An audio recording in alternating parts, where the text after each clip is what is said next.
હજી કંઈ? Very nice. હજી કંઈ? પ્રેરણા લેવા માટે. પ્રેરણા સ્ત્રી જે પંથે Okay. દેખાય આગે. જી વેરી નાઇસ. તો ખાલી હું બોલીશ એ લોકો જવાબ આપશે એમ નહીં. આપ સર્વ બોલશો ને એ લોકો જવાબ આપે, that would be nice. Interaction હોવું જોઈએ. કરશું આપણે બધા? ઓકે, આજના જ પહોંચી શકે. તો એ લોકો કેવી રીતે આ રીતે પહોંચી શક્યા આપણે એમને જાણીએ. ફર્સ્ટ રાઉન્ડ છે making of dictionary. Second round છે why Diksha. Third is happiness quotient. અને ફોર્થ છે ઇનર ફાયર. સેકન્ડ, થર્ડ અને ફોર્થ રાઉન્ડમાં આપ સર્વ એ લોકો સાથે ઇન્ટરેક્ટ કરી શકશો. ફર્સ્ટ રાઉન્ડમાં હું એમને પૂછીશ અને આપને એમની બારેમાં જાણવા મળશે. Okay, all set? બધા રેડી છો પોતાના ક્વેશ્ચન સાથે? અચ્છા, મને એક વાત હજી કહો. આપણે કદાચ ઘણા બધા લોકોનું દીક્ષાનું સાંભળ્યું હશે, કદાચ કોક દીક્ષામાં ગયા પણ હશો, એમના ફંક્શન્સ પણ માણ્યા હશે, પણ છેલ્લે એવી કઈ દીક્ષામાં ગયા હતા જ્યારે દીક્ષાથી સાથે તમને આવું લાઈવ ઇન્ટરેક્શન કરવા મળ્યું? ક્યારે ગયા હતા? ક્યાંય ગયા હતા? ઇતિહાસમાં આવું નથી અંકલ કહે છે. તો આના માટે આપણે કેમનો ઉપકાર માનવો જોઈએ? તો આપણે શું કરવું જોઈએ? ગુરુદેવ આપનો પરમ ઉપકાર છે કે આજે અમારા સદભાગ્ય ખેલ્યા છે તમારા અહીંયા ચરણ પડવાથી કે અમને આટલો અનમોલ અદ્ભુત લાભ મળી રહ્યો છે. એટલે આજે જ્યારે તમે અહીંયાથી નીકળશો ને તો કાલે કદાચ કોઈ તમને ક્વેશ્ચન પૂછશે ને તો દીક્ષા માટે એનો આન્સર હશે કે નહીં હોય તમારા પાસે? હશે. તમારા મનમાં કેટલા બધા ક્વેશ્ચન્સ આવ્યા હશે આજ સુધી, આવ્યા હશે કે નહીં? કોઈની દીક્ષાને જોઈને કે આ કેમ દીક્ષા લે છે, શું થાય છે, તો એના આન્સર્સ આજ સુધી તમને મળ્યા નથી. આજે શું થવાનું છે? આજે એ બધા જ ક્વેશ્ચનનું સમાધાન થવાનું છે અને એટલા બધા સાચું આન્સર મળવાના છે એની હું ગેરંટી આપું છું. બસ તમે લોકો ક્વેશ્ચન્સ લઈને ખાલી આવજો. ચાલશે? સ્ટાર્ટ કરીએ. First round making of ડિક્શનરીઝ. મારો ફર્સ્ટ ક્વેશ્ચન મિતુલભાઈ આપને છે. મિતુલભાઈ, તમે આર્મી જોઈન કરવાના હતા, રાઈટ? અને તમે એની ફર્સ્ટ એક્ઝામ પણ ક્લિયર કરી હતી. તો પછી તમે વાનું અહીંયા સુધી, મતલબ એ પાર્ટથી આ પાર્ટ સુધીનો જે યુ ટર્ન પોઈન્ટ છે તમારી લાઈફનો, એ કેવી રીતે આવ્યો?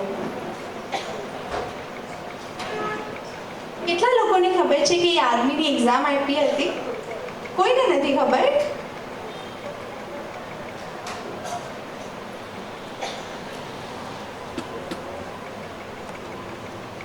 ગુરુદેવના શ્રી ચરણોમાં ભાવપૂર્વક વંદન. ગુરુદેવની આજ્ઞાથી બધાને જય જીનેન્દ્ર. જેમ દીદીએ પૂછ્યું કે આ જર્નીની શરૂઆત થઈ કેવી રીતે, ને કદાચ આર્મીમાંથી એ ઇન્ડિયન આર્મીમાંથી મહાવીરની આર્મીમાં આવવાનો પ્લાન અને મન કેવી રીતે થઈ ગયું. તો હું જ્યારે એન્જિનિયરિંગ કરતો હતો ત્યારે મેં ફર્સ્ટ ટાઈમ ગુરુદેવની શિબિર અટેન્ડ કરી અને એ 5 ડેઝની શિબિર અટેન્ડ કર્યા પછી જે કાંઈ પણ મેં શિબિરમાંથી શીખ્યું, સમજ્યું, તેને ઇમ્પ્લિમેન્ટ કરવાનું સ્ટાર્ટ કર્યું. કેમ કે એન્જિનિયરિંગમાં અમે થિયરીની સાથે સાથે પ્રેક્ટિકલ કરવાનું શીખ્યા. તો અહીંયા પણ જે અમે સાંભળ્યું, જેટલું પણ સાંભળ્યું તેને અમે ઇમ્પ્લિમેન્ટ કરવાની શરૂઆત કરી અને થોડા જ દિવસોમાં, થોડા જ મહિનાઓમાં એ ચેન્જ ફીલ થવા લાગ્યો, ગુસ્સો ઓછો થવા લાગ્યો, એક લાઈફમાં પોઝિટિવિટી ફીલ થવા લાગી, ફ્રેન્ડ્સ, પેરેન્ટ્સ, ફેમિલી સાથેના રિલેશન સારા થવા લાગ્યા, દરેકને અન્ડરસ્ટેન્ડ કરવાની ક્ષમતા આવવા લાગી. તો જોયું કે થોડુંક સમજ્યું, થોડુંક ઇમ્પ્લિમેન્ટ કર્યું, તેનું રિઝલ્ટ મળ્યું. તો હજી હું જઈશ, હજી હું સમજીશ, હજી હું ઇમ્પ્લિમેન્ટ કરીશ તો ઘણું બધું રિઝલ્ટ મારી લાઈફમાં આવી શકે છે. એટલે વારંવાર જવાનું થયું અને બન્યું કે જેમ જેમ એન્જિનિયરિંગ આગળ વધતું હતું તેમ તેમ ડ્રીમ હતું ઇન્ડિયન આર્મીને જોઈન કરવાનું. અને ગુરુદેવની કૃપાથી કોલેજમાં જ કેમ્પસ પ્લેસમેન્ટ થયું અને એમાં સિલેક્ટ પણ થવાનું થયું અને એન્જિનિયરિંગ પૂરું કર્યા પછી એની નેક્સ્ટ એક્ઝામ માટે પણ અપિયર કરવાનું હતું. પણ એ જ ટાઈમમાં એક સબ્જેક્ટ હતો સિસ્ટમ એનાલિસિસ અને ડિઝાઇન, કે જેમાં અમે લોકો સિસ્ટમ્સને એનાલાઇઝ કરતા હોઈએ છીએ, કેવી રીતે સિસ્ટમનો ફ્લો ચાર્ટ હોય તે અમે ડ્રો કરતા હોઈએ છીએ. તો ગુરુદેવની કૃપાથી જે સમજાતા, જે વિચારો, જે રિયાલિટી લાઈફની સમજાતા, તેના આધારે એક લાઈફનો ફ્લો ચાર્ટ બનાવવાનો વિચાર આવ્યો. અને જ્યારે લાઈફનો ફ્લો ચાર્ટ ડ્રો કર્યો તો 20 વર્ષે તો હું એન્જિનિયરિંગ કરી રહ્યો છું, 30 વર્ષે હું પોસ્ટ ગ્રેજ્યુએટ કરી અને જોબ કરતો હોઈશ, કદાચ 40 વર્ષે એમાંથી એક્સપિરિયન્સ ગેઇન કરીને હું મારો બિઝનેસ સ્ટાર્ટ કરીશ. એવી રીતે લાઈફનો આખો ફ્લો ચાર્ટ બનાવવાની શરૂઆત કરી અને વિચાર આવ્યો એ ફ્લો ચાર્ટમાં હું ડેથને ક્યાં પુટઅપ કરીશ? 50 વર્ષે, 70 વર્ષે, કે કદાચ કાલે પણ થઈ શકે છે. તો જો કાલે મારી ડેથ થઈ જશે તો જે કાંઈ પણ અચીવ કરવા માટેની મહેનત કરી રહ્યો છું, જે પ્લાનિંગ કરી રહ્યો છું, તે બધા જ અહીં નહીં રહી જશે.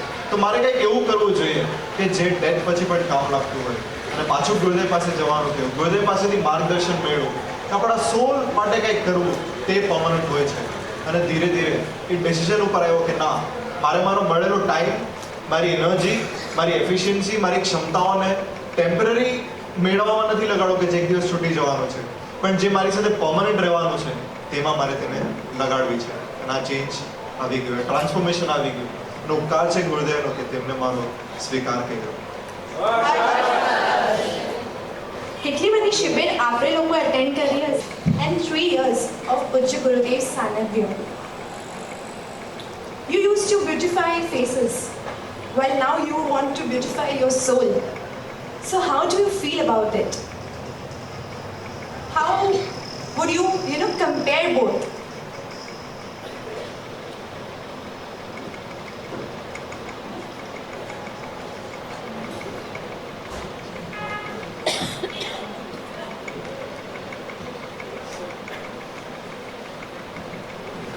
બધાને મારી જોઈએ છે.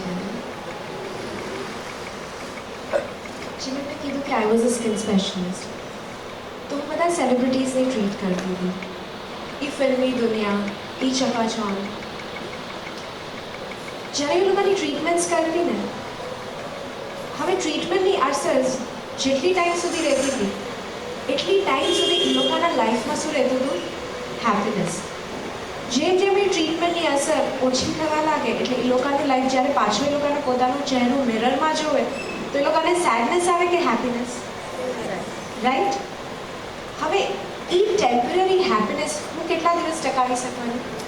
વધારે 1 મહિના, 2 મહિના, 3 મહિના. પણ એની આગળ શું? એક કોલસો હોય ને, કોલસોની ઉપર તમે એક વ્હાઈટ પેન્ટ લગાડી દો. ખાલી બહારથી વ્હાઈટ પેન્ટ લગાડવા માત્રથી શું કોલસો સફેદ થઈ જાય છે?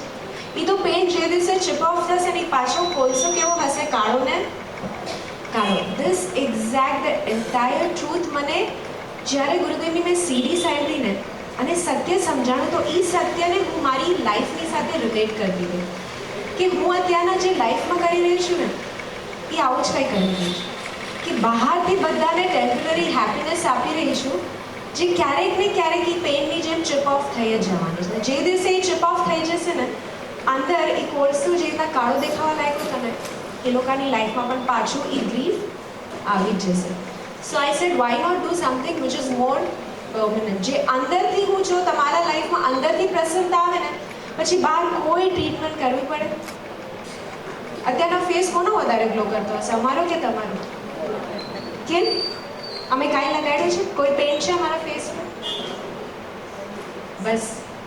એટલે અમે એવા પંથ પર જઈ રહ્યા છીએ જ્યાં અમને બહારથી કોઈ ચકાચોંધ નથી જોતી. અમને તો અમારા આત્માને ચમકાવીને અમારા ચહેરાને ચમકાવવું છે.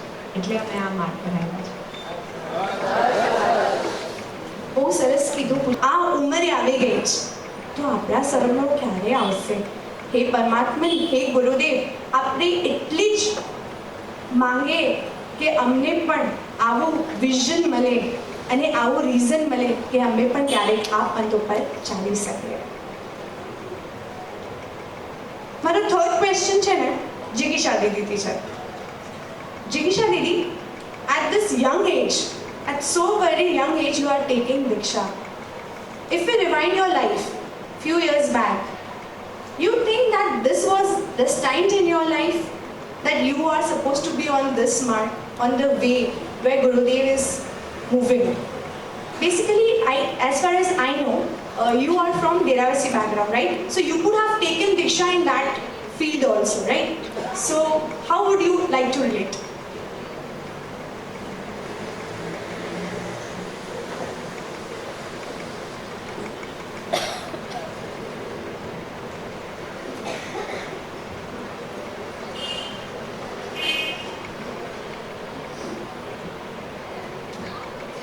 ફર્સ્ટ ક્વેશ્ચન જે તમે મને પૂછ્યો કે આટલી નાની એજમાં હું દીક્ષા લઈ રહી છું, શું પહેલાંની લાઈફ એટલે મારી સંસારી લાઈફમાં એવું હતું કે હું આ વે પર આવીશ.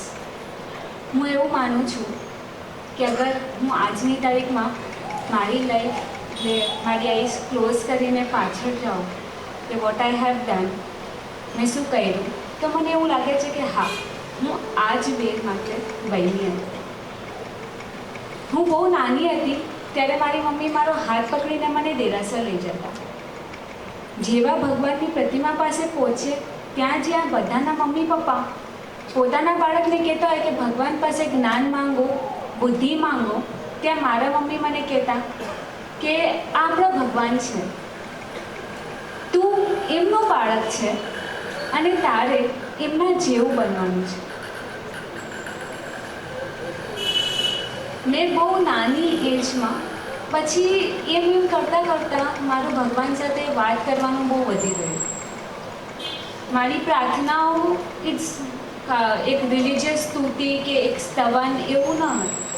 મને જે મન થાય એઝ ઇફ કે મારા દાદા જ છે, મારા ભગવાન છે.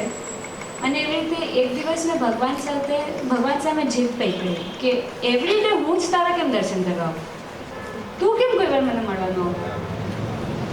હું રોજ આવું બરોબર છે, પણ કોક વાર તો તને એમ થવું જોઈએ ને કે તારે મને મળવા આવવું જોઈએ,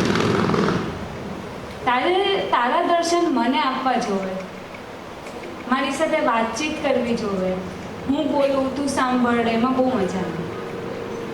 એન્ડ ધેટ ડે રાતના મેં ગુરુદેવને ડ્રીમમાં જોયા. ગુરુદેવનું બેક પોર્શન મેં મારા ડ્રીમમાં જોયું.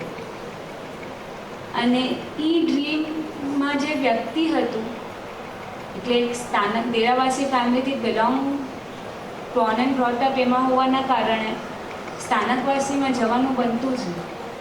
એટલે એક સ્થાનકવાસી સંત કેવા હોય, શું હોય, કાંઈ જ ખબર ન હોય. ઇનફેક્ટ મને મુપતિ પહેરતા પણ અહીંયા આવીને આ દીદીસ લોકોએ શીખડાવ્યું છે. મને વંદના કરતાં પણ અહીંયા આવીને દીદીસ લોકોએ શીખડાવી છે.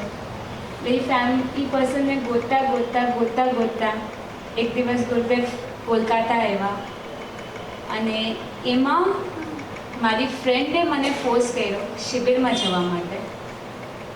એ શિબિરમાં જ્યારે હું ગઈ ત્યારે મેં ફર્સ્ટ ટાઈમ ગુરુદેવને જોયા. મારું ડ્રીમ ટ્રુ થઈ ગયું. અને એ શિબિરમાં ગુરુદેવની વાણી, ગુરુદેવની ટેમ્પરરી અને પરમાનન્ટ વિશેની સમજ એ મારી લાઈફને અહીંયા સુધી પહોંચાડી દીધી.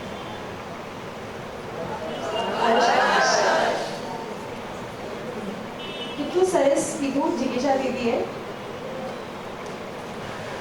Want to ask?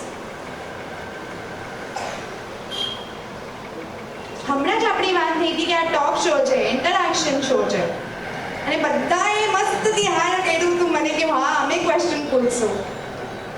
So anybody please come up, let's start. Ji અંકુશભાઈ. જય ગુરુદેવ.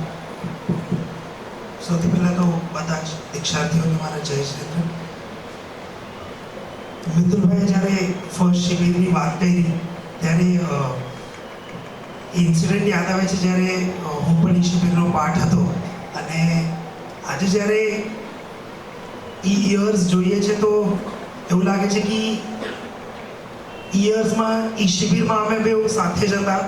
અને ખબર નહીં મારા શું એવા દુર્ભાગ્ય હશે ને એમના રિયલી કહું છું તો બહુ જ સારું લાગે છે એમને આજે અહીંયા જોઈને. બટ સમવેર એક ક્વેશ્ચન જે સિરિયસલી હંમેશા મને બહુ હોન્ટ કરે કે જે રીતના આપે કીધું કે આપને એ સમજ મળી ગઈ કે જો બધું ટેમ્પરરી છે તો કેમ ના કાંઈ એવું કરવું કે જે પરમનન્ટ માટે હોય. તો મને આ એક ડાઉટ છે, ખબર નહીં હંમેશા મનમાં એવા વિચાર પણ આવે કે વોટ ઇઝ ધ અશ્યોરન્સ કે આપણું સોલ પણ પરમનન્ટ છે.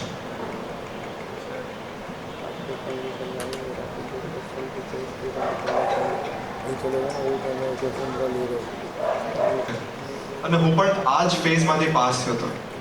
જ્યારે મને ક્લિક થયું કે હું ડેથને ક્યાં પુટઅપ કરું, અને પછી જ્યારે શું પરમનન્ટ, કદાચ આ બધું ટેમ્પરરી રિયલાઇઝ થાય છે, પણ સોલ પરમનન્ટ છે, તે રિયલાઇઝ કરીને સોલ માટે શું મહેનત કરવી જોઈએ તે રિયલાઇઝ કરવામાં ગુરુદેવની કૃપાથી જે એનાલિસિસ થયું, ગુરુદેવ પાસેથી જે સમજણ મળી, એનાથી જે એનાલિસિસ થયું, એનાથી એક વસ્તુ એ બહુ ક્લિયર થઈ ગઈ.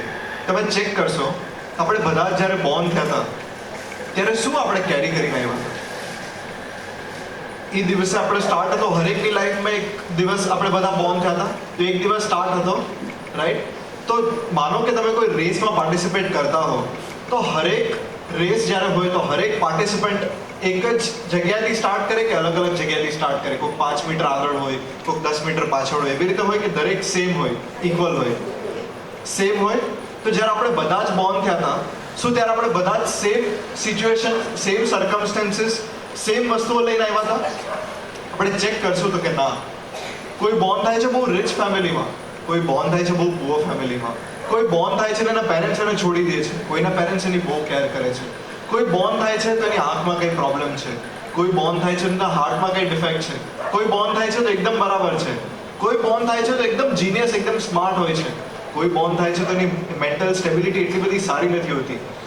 તો આપણે ચેક કરશું તો હરેક વ્યક્તિ જ્યારે બોર્ન થાય છે તો અલગ અલગ વસ્તુઓ લઈને, અલગ અલગ સિચ્યુએશન્સ લઈને આવતું હોય છે. તો એનો મતલબ કે કાંઈક પાસ્ટ હતું કે જેમાંથી આપણે કાંઈક કેરી કરી રહ્યા છીએ. તમે બધા એગ્રી કરશો આ વાતને? એગ્રી કરશો તમે? રાઈટ. શું તમે કોઈ વેલ્થ કેરી કરી? 10 લાખ રૂપિયા કોઈ લઈને આવ્યું, 5 લાખ રૂપિયા કોઈ લઈને આવ્યું, કોઈ સારી કાર લઈને કેરી કરીને આવ્યું હતું? ના. કોઈ સારો ફોન કેરી કરીને આવ્યું હતું? આઈફોન કેરી કરીને આવ્યું હતું કોઈ? કે ના. આ દરેક વસ્તુ કોઈ કેરી કરી નહોતું આવ્યું, પણ કેરી શું થયું હતું? તો કે આપણા ડીડ્સ કેરી થયા હતા, આપણું નોલેજ કેરી થયું હતું, આપણા સંસ્કાર. કોઈ બાળક જન્મે તો એકદમ ડાયું હોય, એકદમ શાંત હોય, પણ કોક જન્મે તો એકદમ તોફાની, એકદમ મસ્તીખોર, એકદમ એક્ટિવ હોય, પણ સંસ્કારો કેરી થયા હતા. તો સમજવાનું એ છે કે ડેથ થશે પછી પણ શું કેરી થવાનું છે? શું ફોન, કાર, મની એ બધું કેરી થશે? ફાઇનાન્શિયલ સ્ટેટસ કેરી થશે? શું તમે આજે કદાચ સંઘ પ્રમુખ છો, પણ આની પહેલાના ભાવમાં શું તમે લેવલ પર પહોંચેલા હતા? તો આવતા ભાવમાં શું જેવા બોર્ન થયા એ દિવસે તમને સંઘ પ્રમુખ બનાવી દીધા હતા? ના. તમે સ્ટેટસ પણ કેરી નથી કરતા. તો જે આપણે કેરી કરીએ છીએ તેના માટે આપણે મહેનત કરવી જોઈએ. એનાથી જ તમે રિલેટ કરી શકો કે સોલ જેવી કોઈ વસ્તુ છે કે જે ડીડ્સ આપણા કર્મોને કેરી કરે છે, આપણા નોલેજને કેરી કરે છે, જ્ઞાનને કેરી કરે છે, વિઝન, દર્શનને કેરી કરે છે. અને એટલા જ માટે આપણી જે કાંઈ પણ એનર્જી, એફિશિયન્સી જે હતી તે મારે એ વસ્તુ કેરી ફોરવર્ડ, એ જો આ ભાવમાં કરીશ તો તે કેરી ફોરવર્ડ થવાનું છે. તો તેમાં મારી એફિશિયન્સી અને ટાઈમને ગુરુદેવની કૃપાથી જે ગુરુદેવ કરી રહ્યા છે, જે ભગવાને કર્યું, જે આપણા ભગવાને કર્યું, જેને આપણે નાનપણથી માનતા આવ્યા છીએ, પૂછતા આવ્યા છીએ, તેમને જે પાઠ લીધો તો તેમને કાંઈક વિચારીને કર્યું હશે, અને તે વિચાર ક્લિક થયું કે ના, જે કેરી થાય છે તે કરવા માટે આપણે આપણી એનર્જીને લગાડવી જોઈએ. ઓકે. અંકુશભાઈ, મને લાગે છે હવે તમને એકદમ સેટિસ્ફેક્ટરી આન્સર છે. નવમો ગુરુદેવ રોજ કહે છે, હે ને? હું એક્સપેક્ટ કરી શકું કે કદાચ તે દિવસે તમને નહીં સમજાણું હોય, પણ આજના સમજ પછી કદાચ તમે દીક્ષાના માર્ગ પર આવો તો સૌથી શ્રેષ્ઠ છે. પણ ન આવો તો પણ તમારી લાઈફમાં સ્પિરિચ્યુઆલિટી તો હોવી જ જોઈએ કે જેના કારણે તમે કેરિયર તો તમારું બનાવો, પણ સાથે સાથે તમે આ પાથ પણ તમારો બનતો જાય. તમારું જે પરમનન્ટ છે તેના માટે પણ તમે પ્રયત્ન કરતા રહેજો. હર્ષ, હર્ષ, બહુ જ સરસ કીધું છે.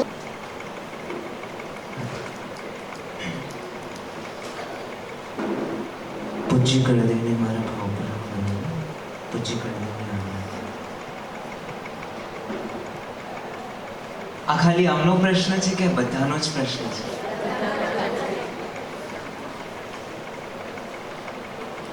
ઘણીવાર આ માર્ગ ઉપર આવી તો જઈએ, પણ એના પછી પણ જે પાસ્ટમાં બાંધેલા કર્મ છે, એટલે કર્મના કારણે ઉદય તો થવાનો છે, પણ એ ઉદયને કઈ રીતે ટેકલ કરવું એ આપણા હાથમાં હોતું હોય છે. આજે જ હું કોઈની સાથે વાત કરતો હતો અને મને આજ સેમ પ્રશ્ન પૂછ્યો. ત્યારે મેં એમને ખાલી એટલું જ કીધું કે તમારી દરેક એક્શનને તમે તમારા ગુરુ સાથે, તમારા કોઈ શ્રદ્ધાના પાત્ર સાથે તમે એને કનેક્ટ કરી દો. એક આ વે છે જે આ હું તમને ક્યાંથી સાંભળેલું નથી કહી રહ્યો, આ મારો એક એક્સપિરિયન્સ કહી રહ્યો છું કે માનો કે ગુરુદેવ ચાલી રહ્યા છે અને હું ચાલી રહ્યો છું, તો મને યાદ છે કે ત્યારે ગુરુદેવે મને કીધું હતું કે તું ચાલે ને ત્યારે તું હંમેશા નીચે જોઈને ચાલજે. એ દિવસ પછી હું જ્યારે પણ ચાલું, જ્યારે પણ વોક કરું, ત્યારે મારા માઇન્ડમાં એ જ હોય કે ના, મારા ગુરુદેવે મને કીધું છે કે મારે નીચે જોઈને ચાલવાનું છે. બીજો એક ઇન્સ્ટન્સ, ગુરુદેવે કીધું હતું કે તમે સ્માઇલ કરો ને ત્યારે તમારી એક અલગ પ્રકારની એક સ્માઇલ હોવી જોઈએ. તમારા ટીથ ક્યારે દેખાવા ન જોઈએ. હવે એ દરેક સ્મોલ એક્શનમાં પણ એક સ્મૃતિ જોડાઈ ગઈ, એક મેમરી જોડાઈ ગઈ, જેના કારણે હું દરેક વખતે સ્માઇલ કરું ને ત્યારે મને યાદ આવે કે ના, મારે આમ કરવાનું છે, મારા ગુરુદેવે મને આમ કીધું છે. જ્યારે પણ હું ખાઉં ત્યારે ગુરુદેવે કીધું છે કે તમારે એઠું નથી મૂકવાનું. તો એ દરેક વસ્તુ, દરેક સ્મોલ એક્શન, એની પાછળ there is a guiding force, there is an influential force. અને એ ફોર્સ હું માનું છું કે એ તમને that keeps you going, એ તમને ક્યારે પણ ડાઉન ન થવા દે.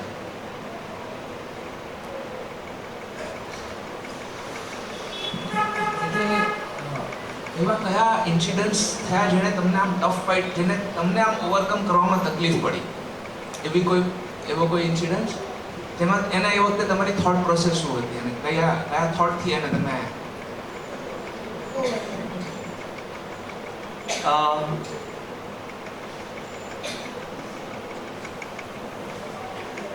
કદાચ હું યાદ કરું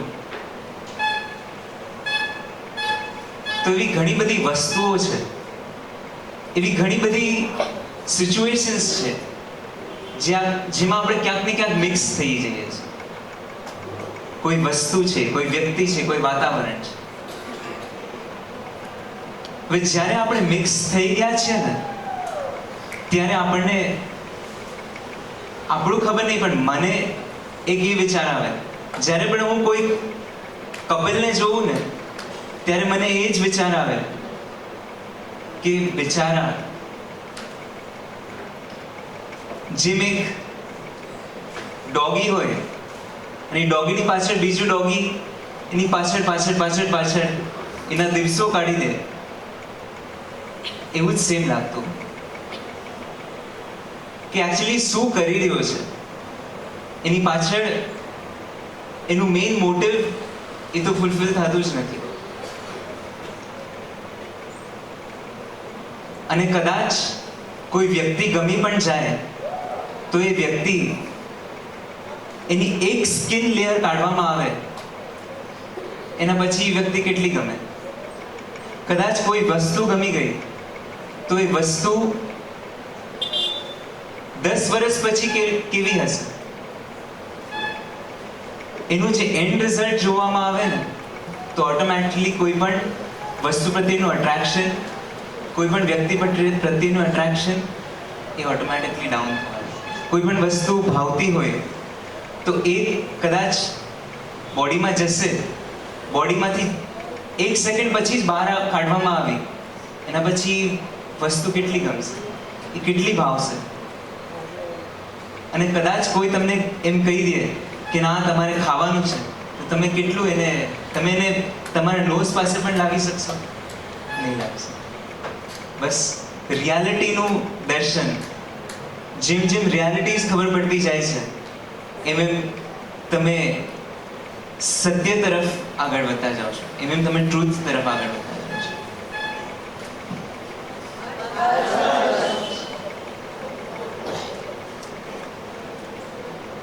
ભળી જઈએ છે.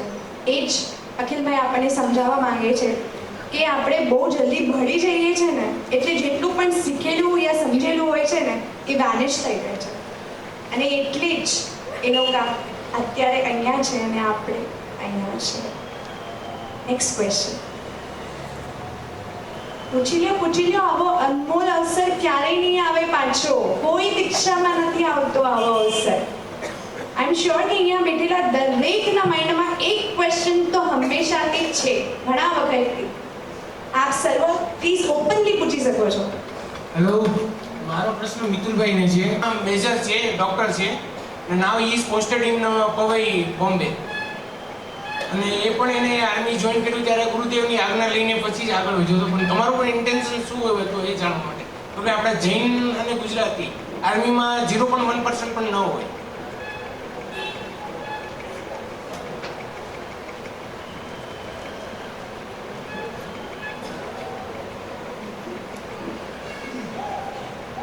જ્યારે હું ભણી રહ્યો હતો તો ગુરુદેવની કૃપાથી હું હરેક વસ્તુને એનાલિસિસ કરતો હતો.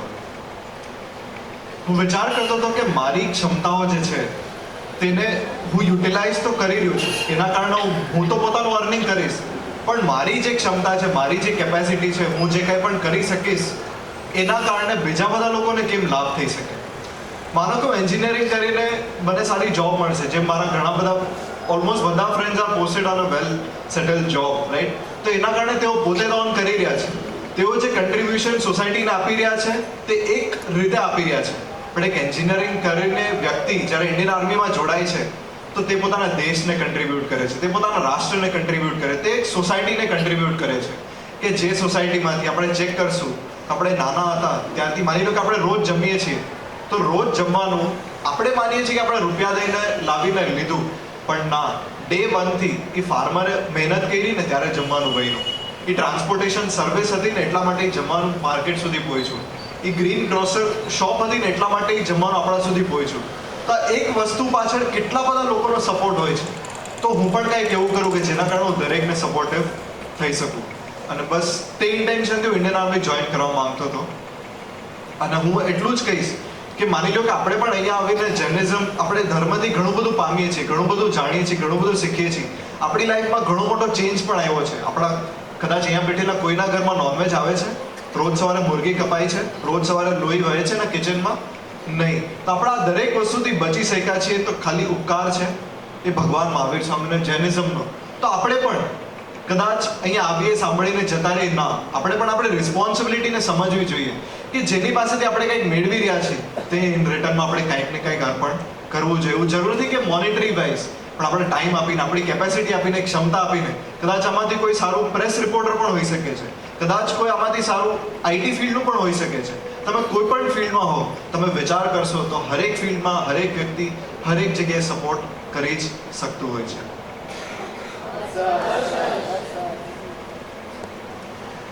મને પર્સનલી એક સવાલ મારા મનમાં આવી રહ્યો છે કે તમારા બધાની વાતમાં કંઈક સત્ય છે, કંઈક તથ્ય છે, અને આ જ રાઈટ છે એવું ફીલ અત્યારે એકદમ ખૂબ જ થઈ રહ્યું છે. અને આવી સત્યની સમજ અમારી લાઈફમાં પણ ઘણી વખત આવે છે. મેની ટાઈમ્સ અમારી લાઈફમાં અમે આવા એક્સપિરિયન્સ કરીએ છીએ કે હા, આ જ સત્ય છે. જેમ કે તમે કીધું કે તમારી લાઈફમાં તમે એક ફ્લોચાર્ટ બનાવેલો હતો, એના અમારા બધાની લાઈફમાં પણ અમે એક લાઈફનો ફ્લોચાર્ટ જરૂરથી બનાવ્યો હશે કે એડ્યુકેશન, પછી એના પછી પોસ્ટ ગ્રેજ્યુએશન કે ગ્રેજ્યુએશન, ત્યાર પછી નોકરી, ધંધો, બિઝનેસ, લાઈફમાં આ રીતે સેટલ થવું, બધા ફ્લોચાર્ટ્સ અમારી લાઈફમાં પણ હતા. એ ફ્લોચાર્ટ્સની સાથે પણ ઘણી વખત જીનવાણી સાંભળીને, કૃષ્ણ ગુરુદેવ જેવા મહાન વ્યક્તિત્વની વાતો સાંભળીને અમને પણ એ જ ફિલિંગ્સ આવ્યા હતા. પણ એ સત્ય અને જે સત્ય નથી, જે રાઈટ છે, જે રોંગ છે, એની વચ્ચે અમે લોકો ઓસિલેટ થઈ ગયા છે. તો આપ એન્જિનિયર છો, આપને એ જ પ્રશ્ન પૂછું છું કે એ કઈ થ્રેશોલ્ડ ફ્રીક્વન્સી કે જે તમને આ બાજુ લઈને આવ્યા છે ને અમને આ બાજુ બેઠા છે, તમારી લાઈફનો એ ક્ષણ, એવી કોઈ થ્રેશોલ્ડ ફ્રીક્વન્સી તમે બનાવી શકશો કે જેને કારણે બસ આ જ માર્ગ સાચો છે અને તમે એ માર્ગ ઉપર ચાલવા માટે તમે તત્પર એ જ મોમેન્ટથી થઈ ગયા. બસ અમારી લાઈફમાં પણ એવો મોમેન્ટ આવે એ અમારામાં સમજ નથી. એ સમજ આપવાની જરાક આપ કોશિશ કરો છો.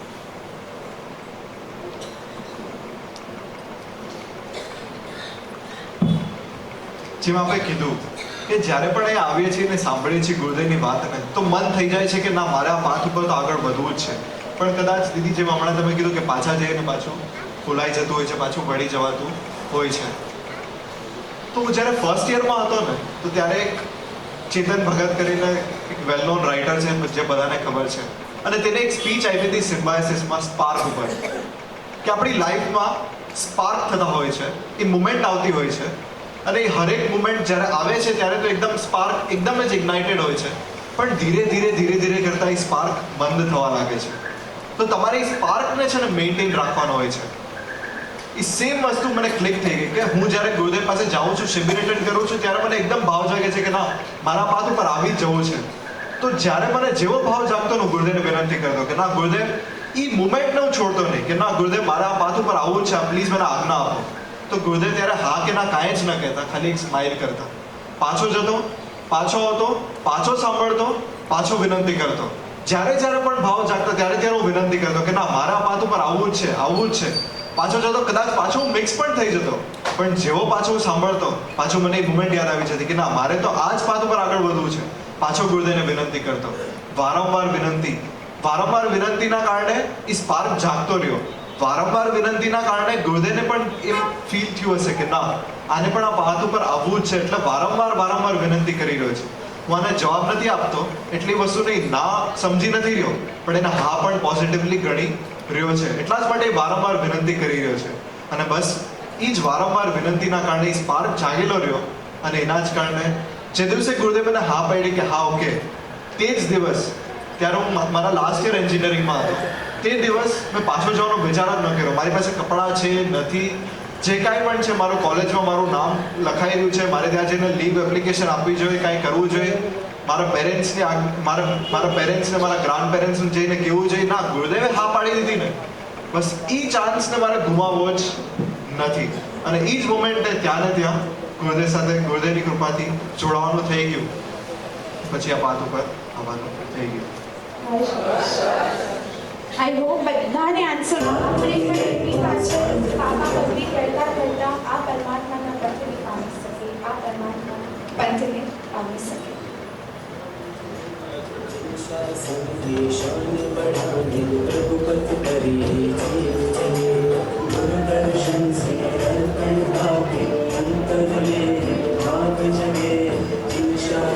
આજ ભાવપૂર્વક શાંતિથી વગર વાત કરી અહીંયાથી નીકળજો. ઉપર ગુરુ ભગવંતો અને ગુરુ મૈયાઓ ગુલામ કરી રહ્યા છે, સો પ્લીઝ નો નોઇઝ, एकदम वातों चित्र. दोनों खुद को इंट्रोड्यूस कर दीजिए, कौन से प्रोफेशन से आए हैं आप दोनों? जी पहले. My name is Mitul Mehta and I was pursuing my IT engineering.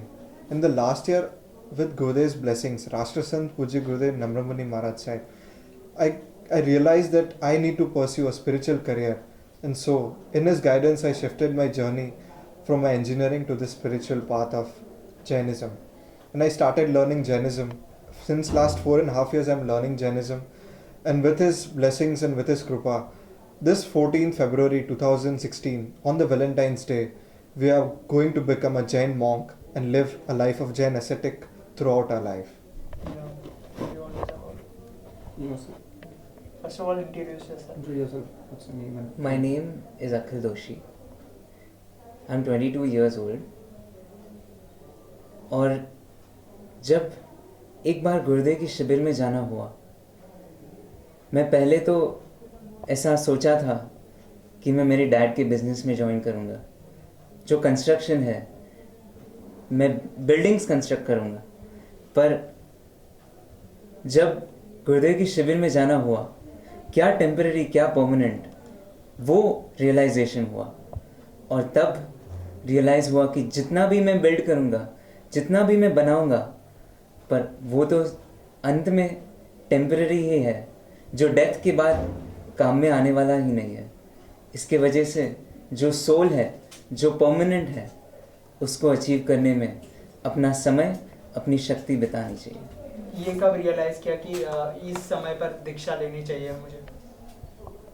जैसे ये सत्य एक ऐसी चीज़ है कि जिसको जिस समय रियलाइज़ हो जाती है ना, उसी समय उसका पाथ चेंज होना शुरू हो जाता है. पहले मन से चेंज होने लगता है, मन की इफेक्ट हमारी एक्शन पे आने लगती है, और जैसे ही ये रियलाइज हुआ कि नहीं, मुझे मेरे सोल के लिए कुछ करना है। ये डेथ तो कभी भी हो जाएगी, उस तक अचीव किया हुआ हर चीज़, हर materialistic achievement, name, fame, financial stability, ये डेथ तक मेरे साथ रहने वाली है। But what after this death, उसके बाद क्या कंटिन्यू होने वाला है? मेरा सोल कंटिन्यू होने वाला है, कर्म जो डीड्स हैं हमारे वो कंटिन्यू होने वाले हैं, तो उसके लिए मुझे प्रयत्न करना चाहिए। ये एक रियलिटी जैसे ही रियलाइज हुई तो उस रियलाइजेशन के बाद पाथ पूरा चेंज होना शुरू हो गया। अखिल भाई, आपने कब रियलाइज़ किया है कि मुझे पाथ चेंज करना चाहिए? हमेशा गुरुदेव कहते हैं कि हम जब हमारे इनर वॉइस को सुनते हैं ना, तो वही इनर वॉइस आपको अपना पाथ बता ही देता है। बस उसी तरह से हमें भी हमारा इनर वॉइस सुनाई दिया। हमारा इनर वॉइस यही कह रहा था कि नहीं, आपको भी कुछ परमानेंट, कुछ कॉन्क्रीट करना चाहिए, जिससे एंड में आपको संतोष हो कि नहीं, ये लाइफ इज़ वेल स्पेंट। अच्छा, आखिर में जाते जाते फैमिली का क्या रिएक्शन था जब आपने दीक्षा लेने का फैसला किया? मितुल भाई, पहले आप। कोई भी व्यक्ति की लाइफ में एक फैमिली बहुत बड़ा रोल, सिग्निफिकेंट रोल प्ले करती है। उसके हर डिसीजन में उसके फैमिली का इन्फ्लुएंस डेफिनेटली रहता ही है। जब मैंने इस पाथ पे इस एज में आगे बढ़ने का डिसाइड किया तो मेरी फैमिली बहुत सपोर्टिव थी। क्यों? क्योंकि उन्हें भी पता था कि नहीं, ये जो पाथ है वो हर पाथ से कुछ अलग है और राइट पाथ है। इस पाथ पे वो आगे बढ़ रहा है तो कुछ गलत नहीं करने वाला है, वो सत्य की दिशा में आगे बढ़ रहा है। तो उन्होंने भी मुझे सपोर्ट किया। अगर मेरी भावना है, गुरुदेव ने मुझे अनुमति दी है, तो मेरी फैमिली ने कहा कि तो फिर हमारी भी सहर्ष अनुमति है, आप आगे बढ़ो, हम आपके सपोर्ट में हैं। हर एक पेरेंट्स का उनके जो संतान है उसकी खुशी में ही उनकी खुशी होती है। जब से जन्म होता है तब से उनकी खुशी उनके संतान की खुशी पे ही डिपेंडेंट होती है। बस जब मैंने मेरे भाव व्यक्त किए कि मेरी खुशी इसमें है, मेरी खुशी इस संयम पथ पे चलने की खुशी, वही मेरी खुशी है, तो मेरी खुशी में ही उनकी खुशी मान के उन्होंने मुझे आज्ञा दी।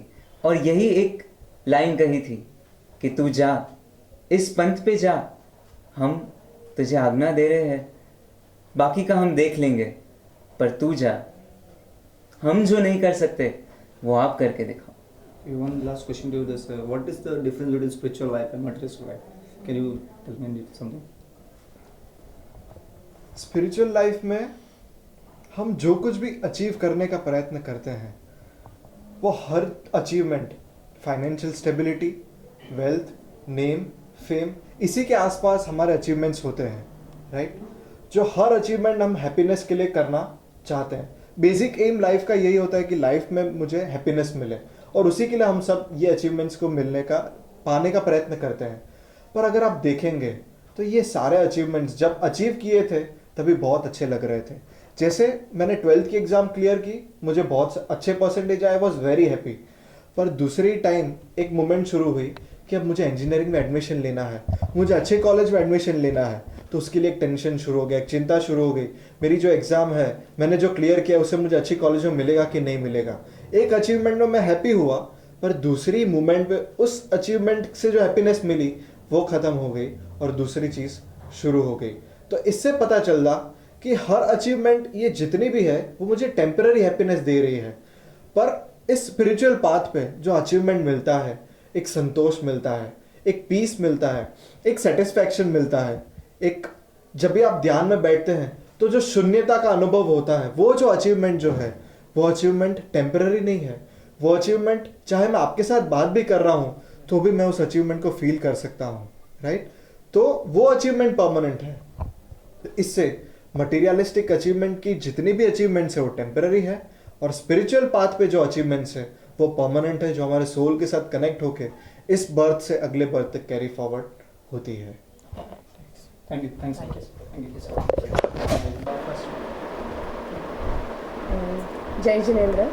I'm Tanvi Desai, and I've done in professional studies. I'm a chartered accountant, and now I'm on to this mark where I'm going to renounce the world on 14th February 2016 and going on Paramatma Mahavir's path. Jai Jinendra. I'm Pooja Vegda. an MBBS, a cosmetologist by profession, and now I'm also renouncing the world and walking in this path of Diksha. You both are highly educated, so why you decided to come in this? Like at this age? Yeah, in this age. I would say when we got to know about this path on which Paramatma Mahavir had walked upon, हमने ये सीखा कि इस जगत में कुछ भी permanent नहीं है, सब कुछ टेम्पररी है. आपके मम्मी पापा टेम्पररी है, आपकी डिग्री भी वैसे ही आपकी टेम्पररी है. ये लाइफ के बाद कि आपके पास ये MBBS या CA की कोई डिग्री होगी नहीं होगी. तो फिर मुझे ये लाइफ के बाद मैं अपने साथ लेके जा सकती हूँ, ऐसा क्या है? तो हम उस परमानेंट की दिशा की तरफ, जैसे कोई भी लाइफ में हम हमेशा सुख प्राप्ति का ही हमारा लक्ष्य होता है. तो सुख क्या होता है? सुख हमेशा एक मनस्थिति होती है कि आज मुझे मेरी डिग्री से खुशी मिल गई है, आज मुझे रिलेटिव से खुशी मिल गई है, लेकिन जब तक वो डिग्री और रिलेटिव्स है तब तक ही, और ये डिग्री और रिलेटिव्स की जब तक आपकी लाइफ है तब तक. लेकिन लाइफ के बाद क्या? तो हमने ये सोचना स्टार्ट किया कि life, what is after life. सब लोग यूजुअली, आज का यंग जनरेशन जो होता है वो यूजुअली प्लानिंग करते हैं. तो हमने भी बहुत ही फ्यूचर की प्लानिंग की है. वो लोग शायद सिर्फ इस बर्थ की प्लानिंग करते हैं, लेकिन हमने लाइफ आफ्टर बर्थ की लाइफ आफ्टर डेथ की प्लानिंग की है, और इसलिए हम लोग ये मानते हैं. जैसे कि आपने कहा कि कुछ भी परमानेंट नहीं है, सब टेम्परवरी है. आपने कहा कि माँ बाप भी टेम्परवरी है.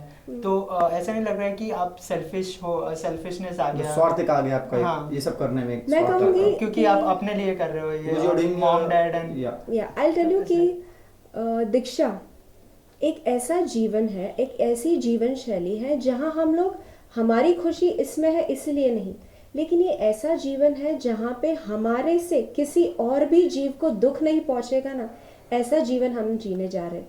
हम जैसे संसार में रहते हैं तो हम बहुत रेस्ट्रिक्टेड होते हैं. हम लोग सिर्फ अपने माँ बाप की खुशी देखते हैं, भाई बहन की खुशी देखते हैं, लेकिन हम तो ऐसी जीवन शैली जीने जा रहे हैं जहाँ हम हर एक व्यक्ति में, हर एक छोटे से छोटे जीव में हमारी माता, हमारे पिता, हमारे भाई, हमारे मित्र को देख रहे हैं. दीक्षा हमारे लिए मिट्टी में सर्वभूतेषु, यानी कि जगत के हर एक जीव के साथ मित्रता रखना है. इसलिए हम अपना परिवार किसी 2-4 व्यक्तियों में सीमित नहीं रख रहे हैं, लेकिन हम तो हमारा परिवार विश्व के सभी जीवों को हमारा परिवार बना के हर एक जीव को सिर्फ सुख मिले और हमारे से किसी भी जीव को दुख ना पहुंचे, इसलिए हम ये जीवन जीने जा रहे हैं. तो मेरे ख्याल से ये तो परम निस्वार्थ जीवन है, स्वार्थ का नहीं. आपने इतना बड़ा निर्णय ले लिया तो परिवार की तरफ से कुछ ऐसे प्रेशर, कुछ ऐसे था, कुछ ऐसे? सत्य का मार्ग, जब भी कोई भी सत्य के मार्ग पे निकलता है ना, ऑब्स्टेकल्स तो बहुत आते ही है और वो स्वाभाविक है. तो वैसे शुरुआत में होता है, माता पिता के आपकी प्रति जो राग होता है, आप इतने सालों उनके साथ रहे हो तो ऑब्वियसली एक अटैचमेंट तो होता है. तो अपने माता पिता से अपने बालक जो होता है उसको तुरंत ही छोड़ देना, obviously it was difficult for them. लेकिन जब उन्होंने देखा कि हर एक माता पिता की खुशी किस में होती है, कि उसका बच्चा किस चीज में खुश रहेगा, उसमें उसकी खुशी होती है. तो वैसे हमारे माता पिता ने भी जब भी देखा कि हमारी खुशी संसार में नहीं संयम में थी, और ऐसा सत्य का मार्ग है. आजकल के माँ बाप अपने, मैं कहूँगी कि अपने बच्चों को शायद गलत मार्ग पे जाने से भी रोक नहीं सकते. तो हमारे माता पिता ने तो हमें सत्य के मार्ग पे जाने की अनुमति दी है. जी, आप क्या कहना चाहेंगे? आपके मम्मी डैडी का क्या रिएक्शन था जब आपने डिसाइड किया कि दीक्षा लेनी है? Yes, my mom and parents did go against. They were not convinced at the very start. I can understand वो उनका राग है जो मुझे ये त्याग के मार्ग पे आने से रोक रहा है. But I feel that those difficulties shouldn't be obstacles. They should make you more stronger to come onto this path. If I feel that your inner voice is strong, if you are firm that what you are going to do is right, what you are going is the right path for you, then I think nobody in this world can stop you. Yes, but only when they start seeing changes in you, they start seeing changes in your behavior, your attitude, your way of life, your anger, only then they got convinced, and only then they have allowed me to come onto this path. Yeah, when you felt कि I want to go to this path? When did I feel that I want to come on this path? Okay, my journey began in 2007 when I had attended a shibir of 5 days in Pujya Gurudev Sanidhya in Parasdam Ghatkopar. So, I mean, that was the time when I realized what is temporary, what is permanent, what is after death. I was studying chartered accountancy. I had in my entire planning, like she said, that I had my entire this birth's planning, but nothing after death. And there's something I came to know about religion which was very different. We all had understood Jainism as only Samayik, Pratikaman, Uppas, Upashre mein jana, that's it. But something for your soul.